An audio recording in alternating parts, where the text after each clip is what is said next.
Days we've been talking about the impact of foreclosure-related problems on banks and on the broader housing market, really. But what about the impact on prices that we're going to see on transactions? Joining us now, Michael Fetter. He is president and CEO of Radar Logic, a real estate data and analysis company. And thanks so much for joining us, Michael. Let's talk first of all about the RPX index. Just came out, what, 15 minutes ago? What do you see? Well, unfortunately, Matt, what we see are numbers that are weaker than we would expect this time of year. Transaction counts for the August period versus July fell precipitously. Huge drop, actually. Typically, those numbers are in the 1% to 2% range. This year, they were down over 10%. Why is that? Because the foreclosure gate didn't hit until last week. So what's the story there? Think of it this way, Matt. If you made a list of all of the things that affect house prices, like supply for sale, demand, home prices themselves, availability of credit, ease of clear title, interest rates on mortgages, and so on, the only one that's positive right now is mortgage rates. Every other force against housing, overwhelming supply versus demand, price uncertainty by buyers. End of the tax credit. End of the tax credit. It's just an enormously negative list. And it's obviously gotten worse now with the whole foreclosure mess. Well, we're very Although for the short term, it's got to be a positive, right? It takes supply off the market. Well, it does two things. It takes some supply off the market, but it also impacts the most active part of the market. A full 25 to 30% of all activity has been in the purchase of foreclosed homes. How much, by the way, is that going to get tripped up now? I mean, the banks, some of them have already started going back to foreclosures, but it's going to be tricky, right? You know, the real question is whether or not the buyers who are already skittish will have the confidence to come in and buy houses in the midst of this technical nightmare. That's the question we're waiting to see answered. And what do you think about how long it's going to take to sort it out?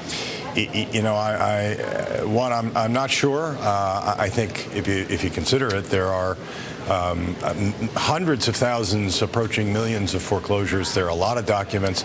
They've been securitized and resecuritized. Finding the files, sorting through, organizing the necessary diligence efforts. This is a Herculean administrative task. I think we need a simpler solution, which, by the way, is not a national moratorium. And calling it a mess is not an understatement here. I mean, it just basically builds a lot of uncertainty into the picture, doesn't it? It's a little bit like taking a blunt instrument and hammering an already weak demand side in this marketplace. What I want to do here, if it's all right with you, I'm going to take a quick break.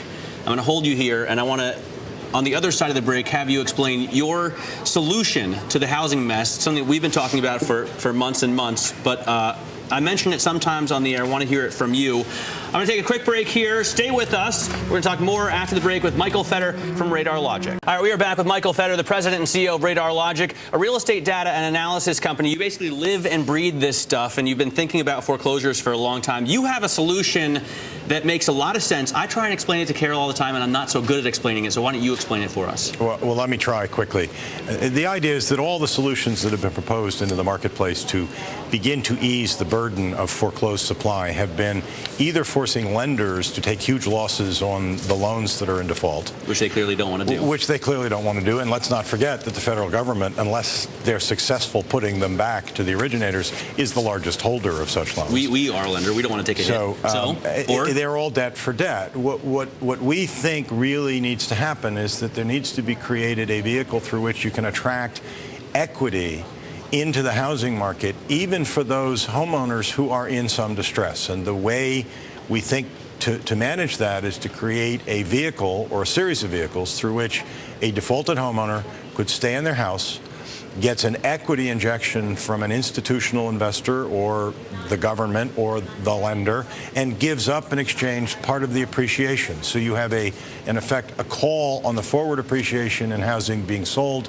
to reduce to some extent the burden of the debt. Any feedback from the administration on this? Have you run the idea by them? Are they talking about it? We've had some conversations with Treasury.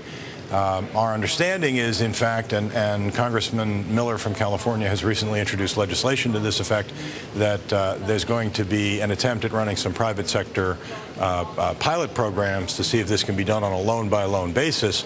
Our concern, of course, is that we're trying to tackle a $2 trillion problem, $75,000 at a time. All right. Hey, Michael, thanks so much for spending some extra time with us. Really appreciate it. Michael Fetter from Radar Logic.